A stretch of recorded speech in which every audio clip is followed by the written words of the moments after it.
riyaa fakkaatan bu'uurawwan misoomaa akka manca'an namoonni akka aarii qabanii dubbatteetti. Magaalota adda addaa keessatti akka namoonni du'anii awwaalamaa jiran dubbatte bakka reenfi namootan 25 iddoo tokkotti awwaalame akka argite himuudhaan wanti fooyya'ee jiraachuu isaa akka hin argine dubbatteetti gaazexessituun VOA Heather Murdock. Tigraay keessatti lakkoofsi dubartootaaf durboota miidhaan humnaan gudeeddii irratti raawwatame 1,400 caaluusaa kanneen raadiyoon sagalee Ameerikaa dubbise aangawoonni bulchiinsa yeroo fi kanaanichaa beeksisanii jiru. Aangawoonni biiroo murtii haqaaf biiroo dubartootaa miidhaan loltoota Itoophiyaaf Eertiraan raawwatamaa jira jedhan lakkoofsaanis gocha gara jabinaatiinis daran hammaatee itti fufuu dubbatan. Humnaan gudeeddii irratti raawwatametti dabale qaama isaanii irratti asiidii biifuu dabalee miidhaa gurguddaan kanneen irratti raawwatame dubartoonniif durboonni 527 jiraachuu ragaan hospitaala Haayidar irraa argame ni mul'isa.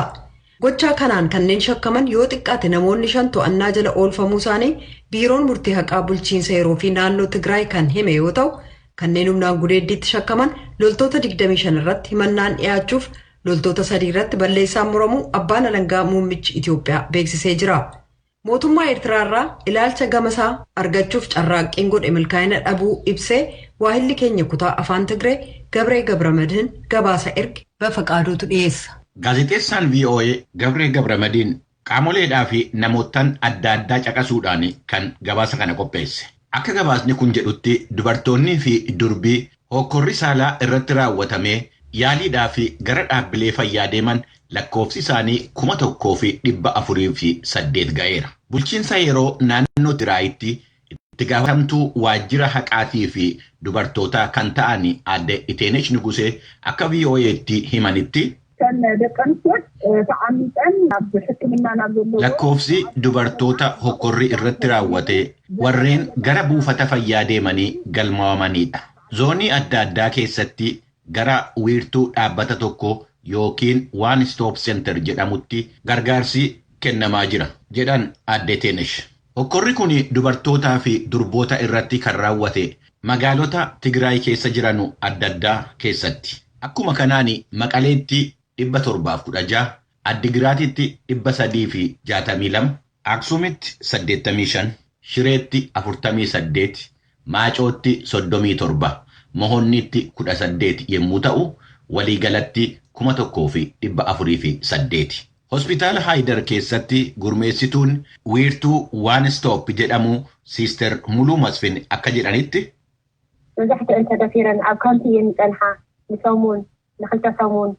dirqiidhaan gudeedamanii eega ulfaa'anii booda ulfa baasisuudhaa fi gara hospitaalaatti dubartoonni dhufanu 238 gahaniiru.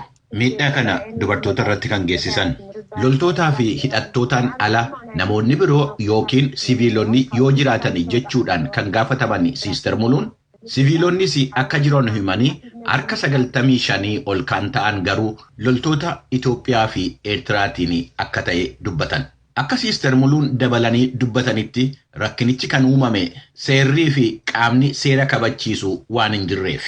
Bulchiinsa yeroo naannoo Tigraayitti itti gaafatamaa waajjira haqaa kan ta'an obbo Abarraa Nugusee akka gabaasaa VOA'tti himanitti magaalota Aksum, Adowaa, Shiree, Addigiraatii fi akkasumas hospitaalota magaala Maqalee fi Mo'onnii jiran keessatti miidhamtoota haasofsiisuudhaan warreen miidhaa geessisan addaan baasanii seeratti dhiyeessuudhaaf poolisiinii fi abbootiin alangaa hojjechaa jiru.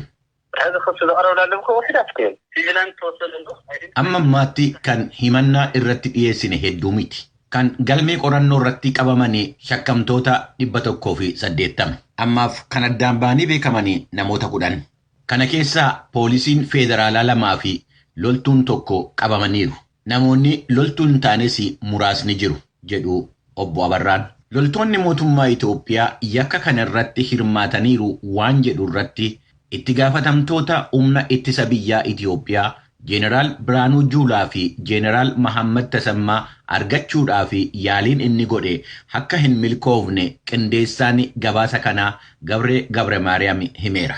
Dhiyeenya kana waajjira muummee ministeeraa keessatti ibsa kan kennanii abbaan alangaa federaalaa Itoophiyaa Dr. Gadiyoon Ximootiyoos Yakka hokkora saalaatii fi ajjecha namoota nagaa yookaan siviilotaa ilaaluudhaaf manni murtii waraanaa, poolisii federaalaa fi abbaan alangaa federaalaa akkasumas qaamoleen mirga namoomaa kan akka Komishinii Mirga Namoomaa Mootummoota Gamtoomanii fi Komishinii Mirga Namoomaa Itoophiyaa qorannoo gochaa akka jiranu himaniiru Dr. Gadiyoon. The military prosecutors have also pressed charges against 25 qorannoo humna ittisa biyyaa keessatti taasifameen loltoota yakka hokkora saalaa raawwataniiru jedhaman 25 irratti himannaan dhiyaateera. Kana keessa loltoonni 3 dirqisiisanii gudeeduudhaan, loltuun tokko immoo nama nagaa ajjeesuudhaan yakkamaa ta'anii waan argamaniif murtoon irratti darbeera jedhaniiru Dr. Gadiyoon. Itti dabalaniis addi bilisa baasaa uummata Tigraay magaalota gadhiisee yemmuu ba'u yakkamtoota murtoon irratti darbee mana hidhaa jiran 10,000 ol ta'an gadhiisee waan deemeef yakka raawwatamaa jiru keessaa warreen kunis jiraachuun isaanii dagatamuu akka hin qabne dubbataniiru. Yakka gudeeddii yookaan hokkora saalaa kanaan kan bal'inaan himatamanii fi komataman keessaa tokko kan ta'e waraana mootummaa Eertiraati. Dhimma kanarratti yaada mootummaa Eertiraa argachuudhaaf dhaabbata mootummoota gamtoomaniitti waajjira ergamaa dhaabbata mootummaa Eertiraatti bilbiluudhaan deebii gaafachuu fi yaaliin inni taasise akka hin milkoonnee fi qopheessaan gabaasa kanaa gaazexeessaan VOA Gabree Gabramadiin caqaseera.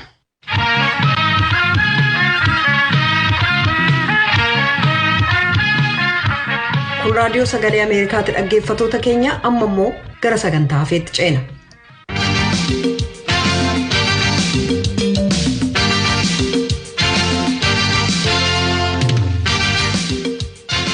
Kitaabni haaraan bulchiinsa magaalota falmisiisoo biyyoota federeeshinii keessatti jedhu kan Dr. Milkeessaa Miidhagaatiin kan afaan Ingiliziin barreeffamee maxxanfame tibbana eebbifamee gabaarra oolee jira.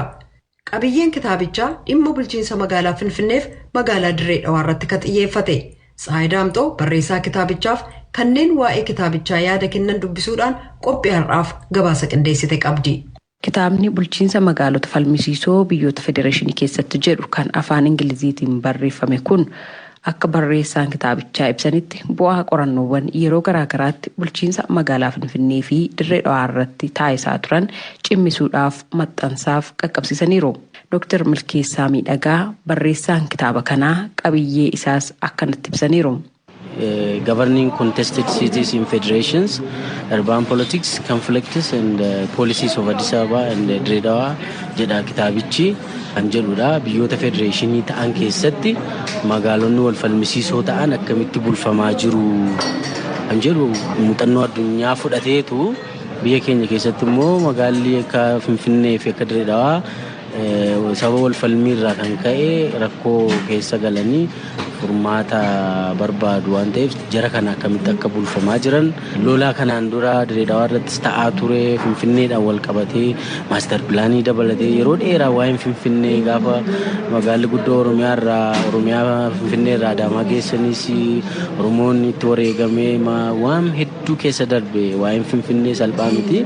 Heera irrattis wanni barreeffame wanni hojiirran walleetu jira. Kanaaf yeroo hedduu Oromootu gaaffii irraa qabu. Wallabdeen Finfinnee irra jiru sabaaf saba miti. Oromootu gaaffii isaa Finfinnee irraa waan qabuuf yeroo hunda hin fincila jechuudha. Mootummaan federaalaa kallattiin asii gadee bulchaa keessa magaalattii keessa immoo sabaaf sablammiin jiru Oromoon bal'aadha. Dirree Dhawaa keessatti akkamitti bulfamaa jira garaagarummaan afaanii eenyummaa aadaa gadi qabee sirriitti ilaaleera jechuudha. Kitaabni tibbana eebbifame dhimma bulchiinsa magaalota falmisiisoo biyyoota federeeshinii keessatti jedhu kun magaalaa Finfinnee fi Dirree Dhawaa irratti xiyyeeffatu kanarratti wantoonni akka bu'uuraatti barreessaan kitaaba kanaa ibsan keessaa tokko hundeeffama magaalota kanaati. Hundeeffamni magaalota kanaa jalqabaa kaasee ofirraa dhiibedha. Aadaa Oromoo kan ofirraa exclude godhedha. Balfedha.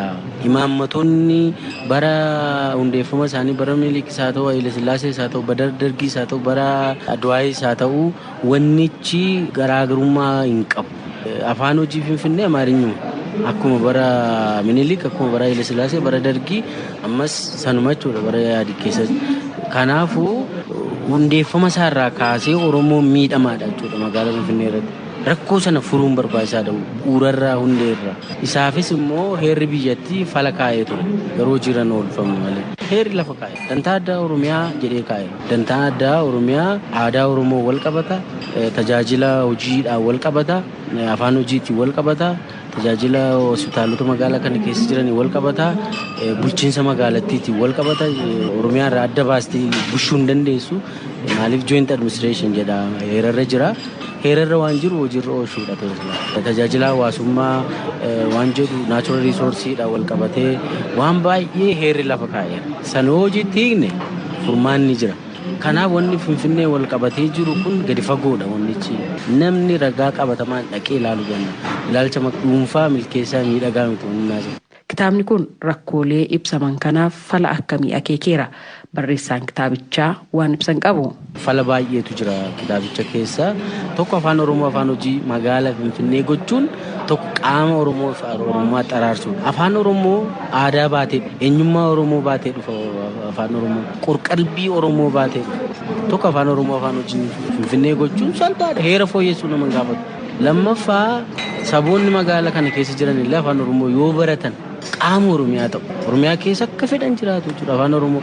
Ani maaliin danda'u afaan hin danda'u dhiifama jechaa jiraachuu irra afaan sana yoo barte garuu qaama hawaasa sanaa taata. Namni maaliif afaan koo dubbatte ati sanyiin kee abaluudha siin jedhu afaan Oromoo nama dubbatu argite ati dhaqxee gosti kee maaloon kee dhiigni kee mee fidmee eemii biidha moo eedha jettee ilaaltu.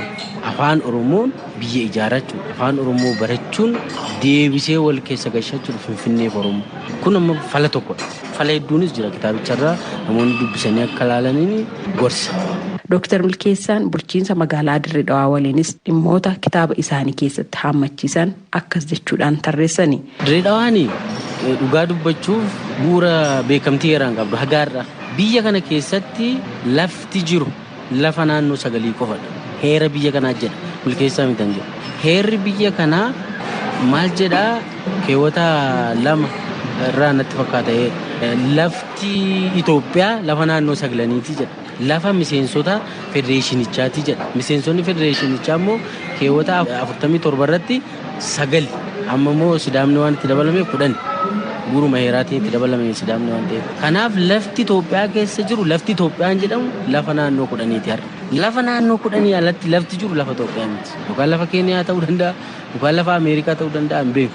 Amma Finfinneen Oromiyaa keessa jirti lafa Oromooti Oromiyaa jechuudha. Heeratu jedhaan Dirree Dhawaan eessa jirti yoo jenne yookaan Oromiyaa keessa jiraachuu qabdi yookaan iddoo ta'e jiraachuu qabdi. Garuu yeroo sana namoonni aangoorra turan dhugaa dubbachuudhaa fi mootummaan naannoo Oromiyaa baay'ee dhama'aniiru. Ragaa baay'een qaba waan ta'eef jechuudha. Keessattuu yeroo bulchiinsi barbaaduu laafaa Dirree Dhawaa irratti riifarandamiin akka gaggeeffamu gaggaafataniiru. Gaggeeffamee Oromiyaa jalatti akka bultu. Garuu yeroo sanatti baay'inni uummata Saabaa Sumaalee naannoo sana ture parsantii 5 gadi. Yoo riifarandamiin gaggeeffame Oromiyaa jala galte dhameetu warri yeroo sana Angoolaa qabu warri wayyaanee shira xaxanii waan hin taane gugudanii akka riifarandamiin hin gaggeeffamne godhan. Profeesar Baqqalaa Guutamaa barsiisaa Yuunivarsiitii Finfinneeti. Kitaaba Dooktar Milkeessaan barreessan kana gulaalaniiru. Qabiyyee kitaabichaa fi wantoota kitaaba sana keessatti tarreessaman akkas jechuudhaan ibsaniiru.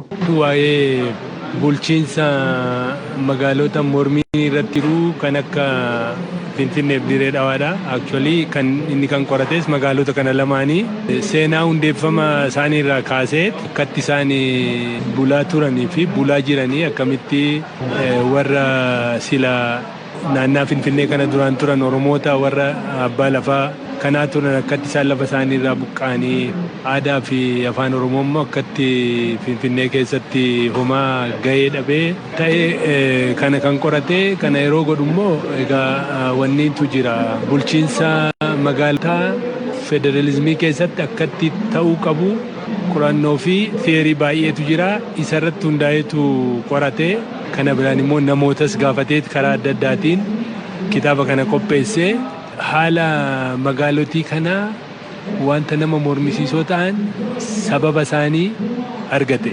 Isarratti immoo hundaa'ee gara fuulduraatti akkamittiin haqni magaalaa keessatti uumamee magaalaan bakka gareen tokko irratti olaantummaa qabu karaa afaanii, karaa aadaa, karaa fakkaatu kana hambisanii akkamitti warri sila abbaa biyyaa ta'es jiraattonni magaalaas karaa haqa qabeessaa fi demokraatawaa ta'een akkamitti magaalaa kana bulfachuu fi guddifachuu akka danda'anidha kan katabe. Egaa sila nama qoratuufis, nama baratuufis, nama immoo bulchiinsi magaalaa inni ilaala jedhuufis akkamitti wayyeessina jedhee nama yaaduufis wanta galtee gaarii ta'uu kan argate jechaadha. Kitaaba Dr. Milkeessaa Miidhagaa barreessan dhimma bulchiinsa magaalaa Finfinnee fi Dirree Dhawaa ilaalchisuun tibbana eebbifame irratti paartii Izeemaarraa yaada kan kennan paarticha bakka bu'uudhaan mana maree bakka bu'oota uummataatiif kan dorgoman obbo Yohaannis Makonnin Finfinneen kan uummata magaalattiiti garuu haala teessumaatiin Oromiyaa keessatti argamti jechuun ibsani. Bakkeen isheen jiraattu yookiin ji'oogiraafikaal lookeeshinii yoo ta'e dhuguma handhuura Oromiyaa keessatti jirti. Nuti Finfinnee miti magaalonni hunduu kan eenyuti gaafa jennu kan jiraattota Addis Ababaa yookiin kan jiraattota Finfinneeti jennee kennina malee saba tokkoo fi magaalaa tokko kennuun sirrii miti jennee akka Izeematti kana yaadna jechaadha. Akka heera mootummaatti keessatti galmeeffame atis akka caqabtetti handhuura Oromiyaa keessatti akka jiraattu inni himaa garuu boodarratti seerri hin ba'a jedhe malee maaliif akkana ta'e durumaan yaadni kun kan ka'e waa'ee siyaasaatiif malee waa'ee dhugaa Oromiyaan fayyadamuu kanarratti fayyadamuu qabdi kan jedhurraa kan ka'e miti. Garuu magaalaa tokko yoo guddattu Oromiyaa ta'ullee yookiin immoo saba adda addaa kan Finfinnee naanna'ee jiraatu jireenyi isaa akka fooyya'u mana barumsaa mana yaalaa kan kana fakkaatan hundu akka wajjin gurmaa'anii akka wajjin guddatan ni barbaanna jechaadha. Finfinneen qonnaan bultoota magaalattii fi magaalota addaan Oromiyaa magaalota addaa naannoo Finfinnee kan Oromiyaa irratti babal'achaa deemuun ishii hin oolu kan jedhan obbo Yohaannis garuu aadaaf afaan isaanii karaa haammateef isaaniinis qaama magaalattii karaa taasisan jechuun ibsaniiru. Kanaan ala daangaan kanaan achi guddattu jedhamte magaalli tokko hin hidhamtu. Uumaa ishiitiin babal'achaa deemti akka magaalaa Finfinnee yookiin immoo magaalota adda addaa Itoophiyaa keessatti jiraatan akka haaraatti waan babal'achaa deemaniif gaafa bal'atan immoo qonnaan bultoota adda addaa akka kanaan duratti godhamu isaan fonqolchaa yookiin immoo lafa isaaniirra ari'aa akka guddattu hin barbaannu. Qonnaan bultoonni Finfinnee daangessanii kan jiraatan Finfinnee wajjiniin guddachuu qabu, misoomuu qabu jennee yaadna. Waa'ee afaanillee afaan tokko miti afaan 3-4 kan kana caalullee kan sabni babal'aa itti haasa'an kan ittiin fayyadaman jiraannani afaan hojii ta'uu ni danda'a dirqamas jennee yaadna. Akka imaammata Izeemaan hordofutti afaan hojii biyyattii sadarkaa biyyoolessaatti 2-3 akka ta'u akkasumas naannolee hundi jiganii bifa haaraadhaan magaalonni muraasni haala walitti dhiyeenyaatiin akka hundeeffaman taasisaa jechuudhaan obbo Yohaannis Makonnin bakka bu'aan paartii Izeemaa kan mana maree bakka bu'oota uummataatiif dorgoman ibsanii jiru. Gabaasa Raadiyoo Sagalee Ameerikaatiif Tsahaay Daabdoo Finfinneerra.